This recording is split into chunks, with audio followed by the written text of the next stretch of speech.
Hello and welcome to the Copycat Stitch podcast. I'm Bailey. This is Annie. We collectively are the Copycat Stitch. You know, I used to think it was just me, but truly she is an extension of my person in all of these videos now. So I guess it's you and me, kid. I'm back today for another podcast episode. I am happy to report I did not cast on anything new since last we spoke. I finished a couple things. The things that you would have guessed I would finish, the things that were really quite far along already. I did get a couple acquisitions, but I'm mostly trying to make progress wrapping up summer whips. I guess let's talk about some FOs. Let's compare my California sweater samples, and we can talk about the little progress I've made on whips, and that's what a podcast is. Thanks, Bailey. Thanks for explaining it. All right, this was my first California sweater sample. I should try to do the hanger thing that everybody's doing lately, that Nenitz did, and now everybody's copying, but I forgot. And I guess I do have a hanger over there, but I'm not going to do it today. Maybe in the future. So this is my first sample of my California sweater. I do love how this one came out. I love the color of these two yarns marled together, and it is very soft. This was already a finished object last time, but I have now steam blocked it. Because of the 5-art composition, I don't think a wet block is necessary or useful, so I only steam blocked it. The two yarns that I marled together for this are Lion Brand FOMO, which is a blend of a couple different synthetic fibers that is meant to simulate mohair. It is a bit thicker than a standard silk mohair. It's very soft, and in my experience, it is kind of around, I don't know, it's a very flexible yarn. Like, you can use it like a DK, but you could also use it like a worsted.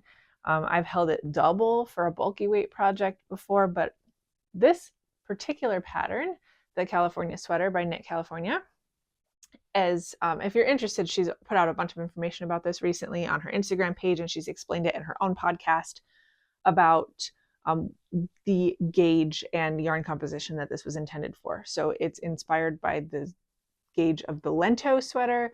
So a standard choice for this would be a strand of silk mohair and a sock yarn or a fingering weight yarn.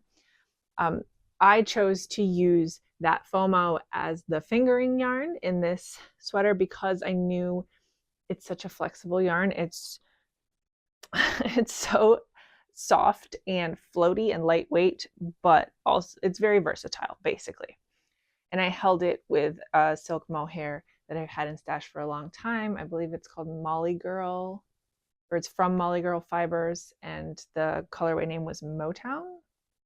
Maybe those words are somehow involved in the name of this yarn. I don't remember if I'm doing it right. Maybe the base was Motown. Oh, it totally was, because the colorway name was something like Unmaking the Wild Light or something whimsical like that. So I held the Motown with the FOMO to make this.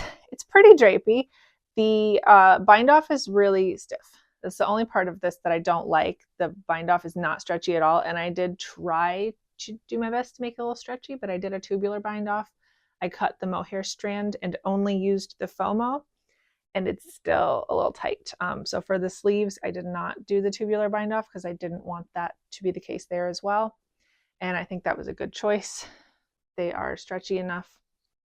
So I'm pleased with how this one came out. When I blocked it, when I spoke about blocking it last time, before I had blocked it, I said I was going to attempt to block it for length, take a little of the width and stretch it long, because I do have a long torso, and making it to measurement, it was just a smidge disproportionate on my body.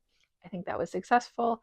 I don't remember my exact finished measurements, but I wrote them down before and after blocking, and it did decrease in width a tiny bit and increase in length, which is part of the joy of blocking. You can kind of rearrange your stitches after you've finished. Of course, you've already seen the in progress version of my second California sweater, because I couldn't get enough after finishing this one, so I cast on another one, and this one turned out to be quite different.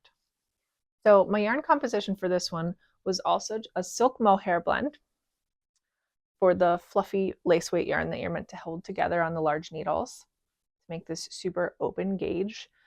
But my sock yarn, fingering yarn, I subbed in a sport weight yarn. So I had a bunch of this quantity of this Lion brand cotton. I don't remember the exact name of the yarn base, but it's a very soft cotton intended for baby knits. And it is just in this beige color. I thought that it wouldn't affect the gauge that much since it's already meant to be a very thin yarn held with a fluffy yarn on larger than needed needles to make an open gauge like this. I thought it's really not going to affect the gauge. I did still make a gauge swatch to test, but I got the same gauge that I got on the previous sweater. So I used the same needles, and I wanted to use this yarn, first of all, because I've been stash busting and I wanted to continue stash busting and not go out and buy anything. I really wanted to use this mohair because it's such a pretty subtle color. It doesn't show up as well in the finished object, but there are streaks of pink and blue. You can kind of see it if you get quite up close. So it's just this light and dark tan and these streaks of cotton candy, pink and blue. And I really wanted to use that mohair. I wanted to use something from stash to accentuate it. And I think that this was the right choice because the cotton, the color is perfectly neutral. It's a solid, it's a kind of middle tan compared to the two in the mohair. And it was just a perfect backdrop to try to highlight the hand-dyed mohair that I used. This one I did not block, and I do not intend to block because I don't know if you can see, but it's already so drapey. The weight of the cotton in this is incredible, and it's done wonders for the drape of this. I knew when I was making it that I was not going to have to block it. It is I don't know how to explain it. I love the fabric that it made. It wears so well. I took a couple of finished object photos of both yesterday.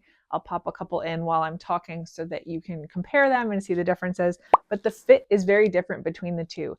And I cast on the same size, and with the exception of, as I discussed last time when I was making the purple one, we uncovered a couple hiccups in the pattern that were corrected as a test knit is for, but this version had stitch counts that were quite off compared to the final version that will be in the pattern.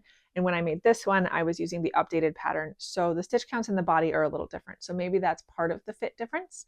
But I think the majority of the fit difference is the fiber composition and the fact that this has that extra weight from the cotton and just wants to drape, as opposed to all the super lightweight synthetics in this one are perfectly fine under their own weight and don't pull down and add that drape factor.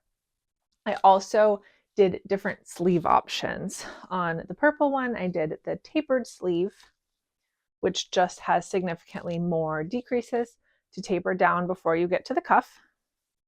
I don't think I can hold them up at the same time. Let's see what I can do. On this one, it's a straight sleeve. And there are a few decreases throughout, but it's far fewer. And overall, it creates this billowy, pretty sleeve. I wasn't sure about it when I was doing it, when I was laying it out and measuring stuff. But after wearing it, I do think the sleeves are kind of the best part of this one. So I like the straight sleeve option. Leslie had discussed possibly changing the pattern. I don't know if she's going to keep that in or not. I hope she does because I think it's worthwhile. They're not that different, I guess. It feels different, and it's either the fiber composition or the sleeve pattern, but when you hold them up together, they look exactly the same to me. So I also had too many stitches to start with on this one because of the discrepancy in the pattern that we corrected. So in theory, this should start with fewer stitches and taper down more, but yeah, I guess that's why my two samples aren't that different.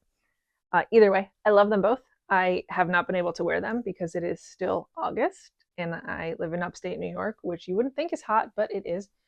And they're both mohair, so I'm not going to wear them just yet, but I'm very excited to be able to this fall. My only other finished object was like 99% done last week, so you should be able to guess which one it was. That's right, it's my Granny Pop V-neck. So I was truly 99% done. I had some ends to weave in, and I had worked the entire thing except for the second cuff. So very nearly done last time. I have blocked it now. It's been blocking for a long time. This was out drying for like the last 5 days, but it still feels a little damp, and that's just the humidity here right now.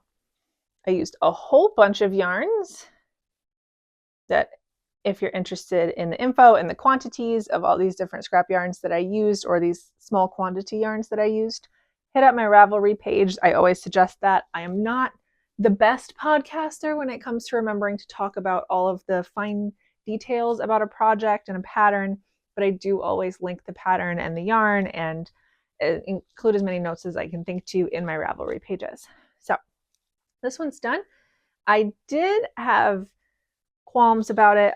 I haven't tried it on since blocking. I think it might be fixed. My qualm, and I think this is just an issue with this style. The granny stitch is inherently going to stretch out under its own weight because of the way it's worked, and it's a very stretchy stitch, and as you add more, it's going to stretch. I've noticed this issue on other podcasters' samples. When I made this last year, I went to extra lengths to try to alleviate it, and I did a decent job. This time I tried, and by the time I finished, it was not what I wanted it to be. So I tried to fix it in blocking. And what I'm talking about very vaguely is when you pick up along the edge of the neck, because the construction of this is basically to work a raglan flat for a good long time while you're making these V-neck increases, and then to join under the V and start working in the round. And there's a raw edge around the neckline on both sides that you later pick up and add this neckline to. And it makes the neckline very taut. This is absolutely stretched to the max because that's what I did in blocking to try to elongate this. But the issue that I've had, and you can probably see it a little bit when I'm just holding the garment up, is that when you wear it, these stitches in the middle are pulled up by this tight neckline, and the stitches on the side stretch longer. So instead of getting a nice, even, straight stripe, it kind of like curves around your bust in a weird way that accentuates curved lines around like breasts. I don't know. It bugs me because I've seen other samples of this where the stitches right under the V-neck are not so tidy, and it's because they're like stretched in too many different directions and they don't look the same as the granny stitches everywhere else. When I've tried this on before blocking, it was very, it's like as if you had like a tuck or in the fabric that's like pulling it up drastically just in the middle, and then everything else is sagging down to the sides. And it wouldn't be so jarring if this wasn't striped. If it was just a solid granny stitch sweater, I don't think you would notice it so much. But because it's striped, it's so easy to see those like curved lines of color. So I think I alleviated it a lot, but I have absolutely stretched this neckline to the max. It is completely taut. And I think it's still wearable. I don't think it's a huge deal, but it is something that kind of bugs me about wearing this sweater. All right. Now, I haven't cast on anything new. I have been trying really, really hard to focus on the whips that I have. I have a little bit of progress to show you on a handful of them, but there's not all that much to say. So after we do that, I'll talk about my acquisitions for a little bit, but truly it's just going to be about tying up loose ends so I can feel better about moving on to fall knitting. So my other test knit that I have going is the Seashell Tank from S-Knits, and it probably looks virtually the same as last week or last podcast, which I think was 2 weeks ago. This one's the front. I can always tell because there's this one super obvious row that's rowing out in the back, because the construction of this is to cast on with a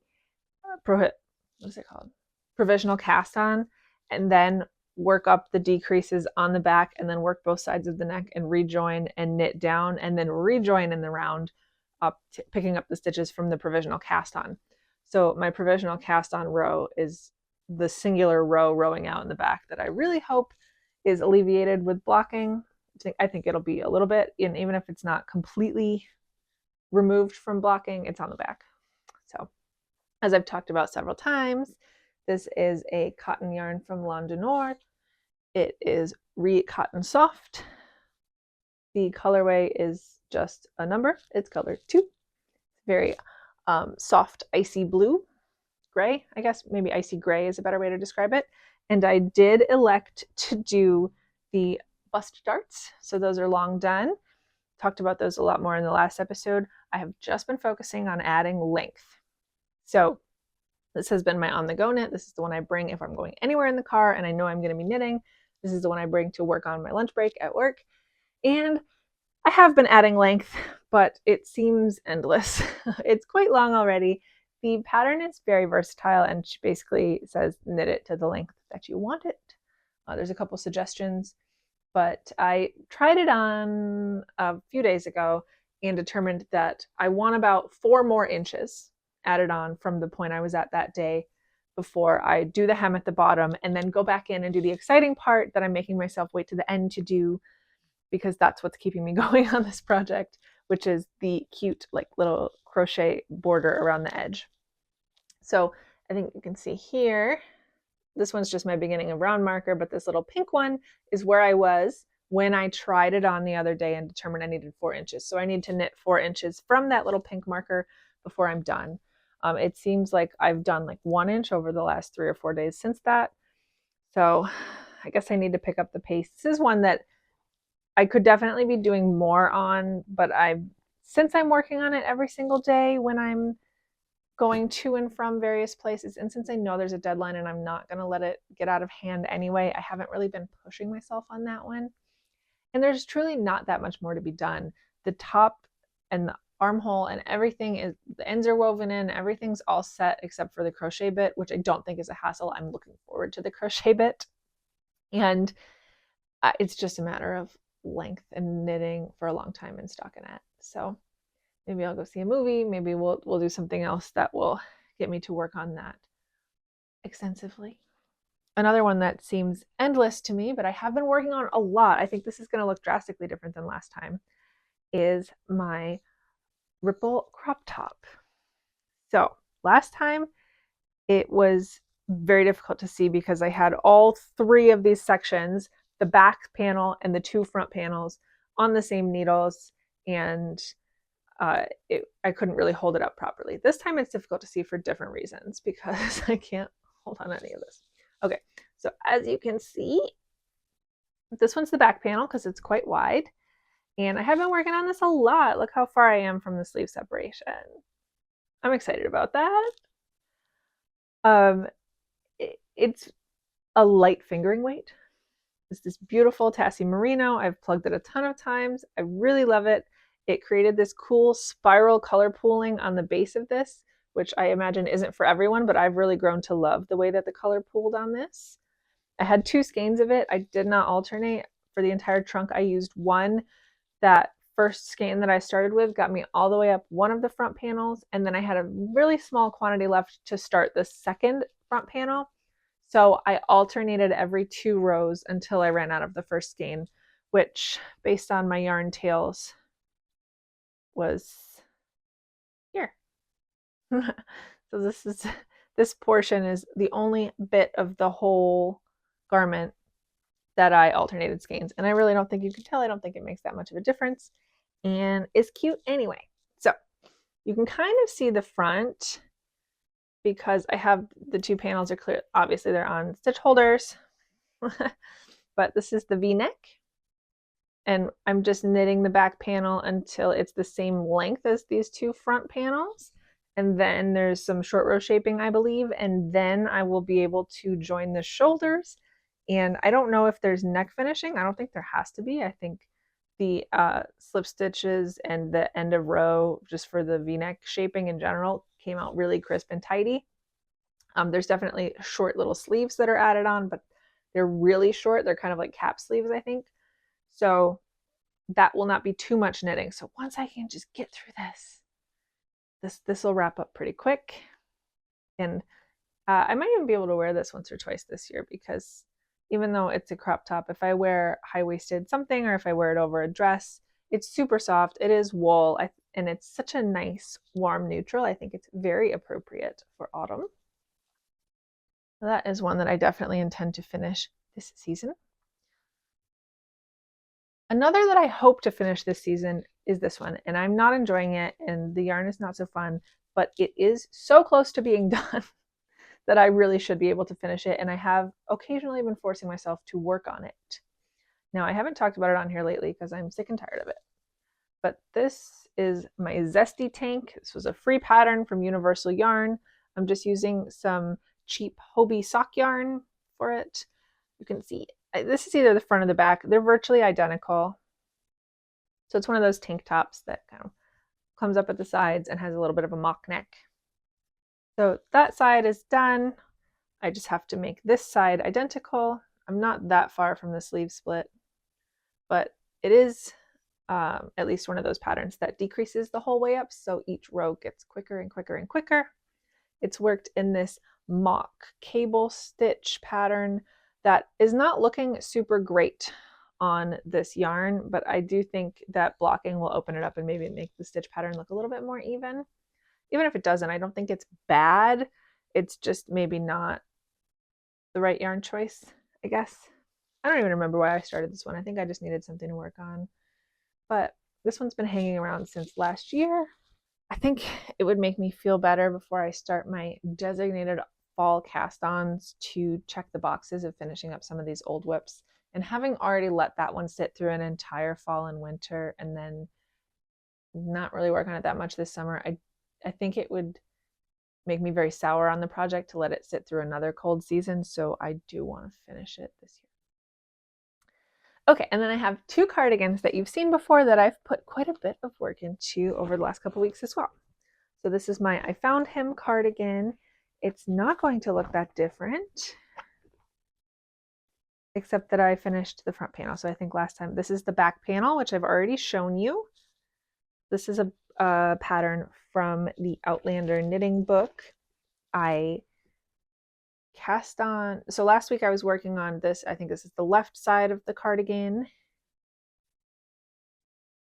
Obviously I finished this. This is bound off and not attached to anything. I don't think I even have anything on the needles now because once I finish this one, I set it aside. So I have to cast on the other side. So I've finished 2 out of the 5 panels, and then I'll be able to seam this together and do the button band and neck band and get the sleeves added on. I like this one. I'm excited to have this one, but this is a bit more of an autumn knit anyway.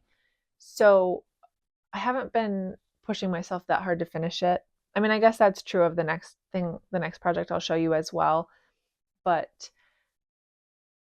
I don't know. I don't care if that one rolls over into fall so much because it's kind of a fall thing anyhow.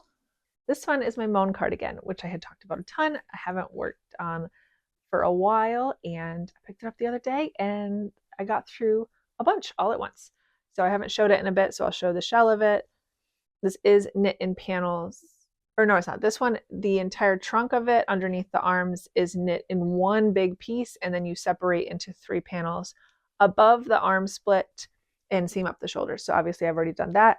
I already went back and picked up and added the collar. I have my buttons picked out for this, but I never sewed them on yet. This is another one that if you're interested in the yarn choices, I would head to my Ravelry page because I have all the information. This is using 5 different yarns and they're like very different, and you'd never think that they should belong in a pattern together, but because of the unique construction of this, I think it works.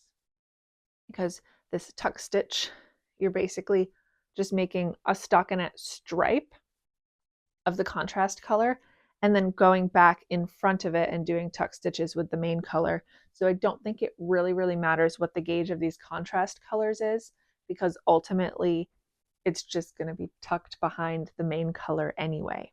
So this is 4 very different yarns that I chose for my contrast colors, and they're all drastically different from the main color. It doesn't really matter, and I think they look nice together. And this texture is a little different, I think, than Micah, the pattern designer, might have intended, because I chose this like fluffy, almost boucle yarn for the main color. I think I'm gonna really love the texture when it's done and enjoy wearing this. It's so squishy and fluffy. The tuck stitch does not look like the tuck stitch looks when you make it out of wool. The pattern is written basically for one main color and one contrast color, and they're both supposed to be the same base of wool. And I think it looks a lot more springy, and the tucked stitches kind of pop a little more like bubbles. Whereas on mine, you can see that there's these circles. I think they'll open up more with blocking for sure. But the bubbles also go in the main color sections here. Kind of hard to see. But it's not just this circle. There's like a corresponding circle of main color that alternates every row, or is not alternates, but is like offset. And that doesn't really show up so much in this kind of boucle yarn. The yarn doesn't spring. It kind of just is like taut on the in front for this tuck stitch. So I don't mind it. I don't think there's anything wrong with it, but it's not quite the same texture. And I think this is one that in the future I might end up remaking with a wool, because I would like to have one that is that texture that's intended. I think that would be really cute. And I think it would be very different than this one, because this is kind of a thing of its own. So, like I said, this isn't new. This progress was made a long time ago. I've shown you that before. But in the last week, I pulled it out, and in a matter of 2 days, I made a sleeve. Like, it looks really short because it is. They're a sort of 3/4 length sleeve. And again, I think this needs to be quite blocked to stretch it out. But you can see there's a lot of sleeve shaping for the cap to set it in. I've got all these here to remind me of all the decreases, because there's several decreases at different rates, and I didn't want to get confused. I also have to say, I don't remember who it was. Comment below if you also saw this podcast and you know who it was. It might have been Knit California or like Knits or someone, but someone said when they're doing 2 sleeves, what they do is put a light bulb marker on every increase or decrease or whatever you're meant to do on the first sleeve they do. And then when they're doing the second sleeve, they move the corresponding marker to the second sleeve. So even if it's like not to pattern, they're making the 2 sleeves exactly the same. And I didn't really think much of it when they first said that in the podcast, but since then I've done that. I did that on both my California sweaters. I'm doing it on this one, and it's actually really useful advice, and I very much appreciate that tip. So thank you, mystery podcaster. I don't remember who said it, but I love that idea, and it's working really, really well for me. So yes, all I have left is to knit the last sleeve, which I now know I can do in 2 days because I did this one in 2 days. And that also included a bunch of frogging, because I did like the first 6 pattern repeats or something, and then realized I made a mistake and had to frog back 3 pattern repeats. Annie! So I knit this in 2 days, including frogging back like 20 rows and then re-knitting those 20 rows. So I think I can finish this one quite soon, and I think this is going to be a very nice thing to have to wear in fall. And she is sticking her head in every project bag. She's just so curious. All right, let's talk about my acquisitions. First of all, let's talk about this box, because Anne will not stop trying to get in it, and she's driving me crazy. Don't. Leave it alone. As you know, I've been pretty fastidious about working from stash this year, and I am really proud. I haven't run any numbers yet. I'm not great about remembering to weigh or count my yarn after I finish a knitting project to add the quantity used to Ravelry. Usually I'll go back and do it eventually. I'm definitely going to do it this year because I would really, really love to know what my net yarn stash is this year, because it's got to be down, because I have used so much from stash and made so many garments, and I've purchased very few yarn skeins this year. I mean, I know of a couple quantities that I purchased for specific garments, but I think I made like 2 tank tops from yarn that I purchased this year, and maybe a sweater. This one I purchased, obviously. I'm like saying all of this to justify it. I don't have to justify it. But there's one sweater in particular that I'm really excited to cast on, and I didn't have anything in stash that would work. And I looked, and Knit Picks was having a sale, and this ended up being not expensive at all for me to get a sweater quantity of wool of the Andes. So I decided to do so as a little fall treat, and because I've been so good about using stash yarns all year so far. So I'm very excited once I've wrapped up my summer whips and will allow myself to do a fall cast on to start it's Cavo sweater from Irene Lynn.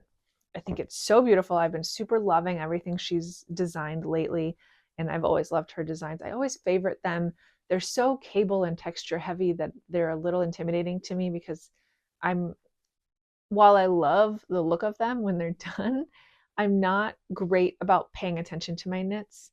I definitely knit while I do other things, and in the past when I do all over lace or cable work, it's something that I don't work on as frequently and tends to fall to the wayside because it takes too much attention for me to work on it the way I normally work on knits, which is kind of like passively while I'm doing other things or watching TV or in the car all the time. And I can't really do that with all over cables. But this one I'm gonna do because I am so excited. I think it's so gorgeous. So it calls for, it's almost entirely the same color, but there's like a little bit of accent color. I believe the detail around the edges is Latvian braid, which I've done before, but not in a really long time, and I don't remember how to do it, so I'll have to look it up again. But I remember it being surprisingly easy when I did it the first time. So the main color of my sweater is going to be this super like warm autumnal taupe. It's quite dark for a taupe, I think. Mink Heather is the colorway. And wool of the Andes is not superwash, so it's got that lovely like woolly crunchy fall quality to it. I'm very excited. And for my little accent color for the Latvian braid, I only needed one ball for the accent. And you know, like honestly, I probably could have just used, I have a couple balls of other quantities left over of wool of the Andes. I've got all those many colors left over of Knit Picks palette, which I could just hold double for a contrast color. But I thought, I haven't bought yarn for a sweater in a long time. It's really not that much added cost to just let me pick one ball of a contrast color that I think will be perfect. And it's, again, it's supposed to be a little treat, right? So I let me choose my contrast color. So this is only used for that Latvian braid detail around the edges. This one is Lava Heather. So Mink Heather for the main color and just that little bit of lava for the details around the edge. You know, these are 50-gram balls, so it's like a whole bunch, it's a whole box full of them. I'm excited. I'm really excited, but I'm making myself wait on this one. Okay, and then I do have some more acquisitions that I picked up while thrifting. So I do thrift yarn. However, I don't find yarn that often in my thrift stores. 95% of the time when I go to a thrift store, if there's yarn at all, it's usually like a partially used acrylic. And I'm not that interested. For one thing, I have plenty of acrylic in stash. I don't need any more of it. For another thing, the people at my thrift stores don't know one yarn from another, and they tend to price it higher than the actual value of acrylic yarn. If it's a natural fiber and a nicer yarn, they tend to price it lower. So in the past, I have had a couple good finds where they didn't know the difference between acrylic and alpaca, and like the alpaca yarn was super cheap and the acrylic is overpriced. But in this case, I actually, I got there on a good day and I had a good find. So they did one of those things where it's prepackaged in a bag and you can't separate the things out of the bag. So this is one of the bags I found. You can see the price stickers still on the front there. So this bag, everything packed into it, was $5.28. And I'm not familiar with this yarn, but I could read the labels through the side. So first of all, this one in the bottom is just bulky Big Twist is the Joann store brand. This is just some sort of bulky acrylic wool blend. It's basically their answer to Lion Brand Woolies. But I mean, I'm not going to say no to that. I'm sure I'll be able to fit it into my stash. I have a lot of single skeins of like this sort of acrylic or acrylic wool blend bulky yarn. I could probably do something scrappy and fun with those. Stop looking at, oh my God, look at me. I'm brainstorming. I'm like trying to think of new projects for winter. Don't do that. Don't do that. In this bag, I have counted, there's one that doesn't have a ball band and is like hand wound again, like somebody started something and frogged it and rewound it up. But these are from Lion Brand. It says Mako cotton. It's 94% Mako cotton, which I guess that's the breed or a strain of cotton. I'm not familiar with that. And 6% nylon. It says it is a worsted weight. It looks to me like this sort of like chainette cotton construction, super soft. This is a total coincidence, but this shirt, oh, I have some over here. Let me show you. Okay, so one of my favorite cottons that I've ever used is Juniper Moon Farm Cumulus cotton. I have a couple skeins of it in stash that I picked up on clearance. It's like a single skein. I have another one of one of their hand-painted colors over there. It is incredibly soft. And that's what I used to make this shirt that I'm wearing. Forgive me, I don't remember what pattern this is. And the details will be in the Ravelry page. But I do remember that I had one solid skein of Cumulus and one hand-painted skein of Cumulus. So that's why the top is this like solid pale blue color, and then the bottom goes into this rainbow. I decided to stripe the pattern. So it's extremely soft. This is like the same blend. This says 94% cotton, 6% nylon worsted weight. So maybe it's one of those things where it's like from the same mill or something like that, but they just dye it at the fiber company instead of, I don't know, Israeli Mako cotton. Oh my God, it says Mako cotton. This is totally the exact same yarn. The same base by different companies. Really cool. Anyway, it's really soft. It's really fun for summer garments. It's a worsted weight, but it's super lightweight, and it's a chainette, so it's like hollow in the middle. It's not like super dense. And this cobalt blue is maybe not my top choice for color, but there were 7 balls of it crammed into that bag. So like for me, the yardage in this, that's more than enough for a garment. I might even be able to do a garment with sleeves out of this cotton. It's really soft. It's a great value. It came with this free random skein of this other yarn in here, and this whole thing was $5. So definitely worth it in my opinion. Similarly, nearby in the $5 bag of junk section, I got this. So this one's a little bit of a mixed bag, so to speak. However, I had to do it because, you know, I love to pick up zippers. In fact, during this same thrift haul, I picked up a single zipper because I thought this would be useful. I always do this. It was $1.32 for this one zipper. I have a whole collection of zippers, and I don't sew all the time, but when I do sew, I'm always able to find one that's suitable in my stash. And I know that if I was to go try to buy this exact zipper or a dupe for this zipper at Joann's today, it would be $4, $5, $6 or more dollars. And this was $1.32. So I always pick up a zipper if I spot one in a thrift store because it's a stash that's proven very helpful to me in the past.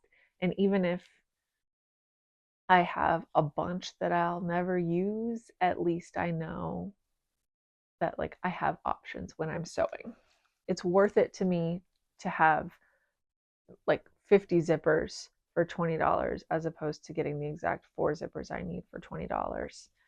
And I mean, I did a sewing project recently. I haven't released the video yet. You'll see it soon, wherein I used, I think, 3 or 4 stash zippers, and they worked, and I didn't have to go buy anything for that project. So it's worth it. All this to say, I bought this particular grab bag because it had this whole handful of zippers. They're all the same. They're this taupe color. They're closed at the bottom. I don't know. Somebody bought these from like Amazon or something and then didn't use them all. But I was like, it can absolutely not hurt to have this many little neutral zippers in stash. I will use some of them, and I will appreciate having all of them. And I bought this bag for the same price, $5.28, specifically for those zippers. This bag also weirdly includes a ton of this weird old novelty yarn from Lion Brand called Fun Fur. I have different thoughts about that. Look, oh, this was from somebody else's Christmas Tree Shop's yarn haul. Isn't that funny? Oh my gosh. That's not what's going to happen to mine. I've been using mine. So this 1, 2, 3 in the color ivory. Looks like there's 2. I have no idea what I'll use this for, but to me, immediately I'm thinking like Christmas decorations because it's like such an odd thing. The color white. Oh, there's another yarn in here that is not the Fun Fur. I had not noticed that previously. Also from Christmas Tree Shops for $1.29. It's just a polyester acrylic. Very simple little yarn. Whatever. I did not buy that bag for the yarn. I bought it for the zippers because it was like 30 zippers for $5. But I will probably be able to make some sort of Christmas decoration out of those weird novelty yarns. And then there was one more thing at the thrift store that day. I had a really good day at the thrift store. These are only the craft things. I did buy a bunch of like home items that day also. I just hit it, you know, I went. I don't normally go in the middle of the workday, and I had an appointment and I had the car, and I just decided to stop in at like 10 a.m. on a Tuesday. It was awesome. The store was so stocked. I was like, oh, this is the secret. You have to go when people are working before the shelves are all picked over. So I embroidered a little in the past. I made my sister that embroidery birthday gift earlier this year, and when I did so, I resolved to try to embroider more because I had fun with that and I would like to do so. Have I done that yet? No, but it's been in the back of my mind all year, and I do want to get into embroidery. Also for $5.28 in pieces, but it includes all the hardware and everything still in the little bags from the manufacturer, so I assume all the pieces are here. It's one of those little stands to clip your embroidery hoop to when you're working on it. And from the look of it here, it's got this like piece you kind of slide under your thigh to hold it still, so you don't need to set it on the ground or on a surface. You're like sitting on part of it, so it holds it right in front of you. And I thought that was a cool concept, and I'm not sure if it works or not, but I imagine if it does, I cannot get one for $5 elsewhere. So I thought I would give it a try, and I'm not even going to assemble it yet, but when I decide to actually attempt embroidery, hopefully later this year, but at some point in the future, I will be able to try that out. And I think it's worth the $5 to try, to know. All right, so that was a fun one. That was a different one because it wasn't me justifying all sorts of new cast-ons. Hopefully by next time I will not be doing that either. Okay, the original ending of my podcast got cut off because I ran out of storage. So I swapped it out, made some room for more storage, and I'm glad it cut off where it did because at least it kept the content of the whole video and just cut off my sign off. So in summary, what you missed was welcome to the end of the podcast club. I'm so glad you could make it to our meeting today. Hey guys, I appreciate you. Thanks for sticking around to the end as always. And we can't wait to see you in the next one. Bye. We have to turn the camera off. We gotta get up. Come on.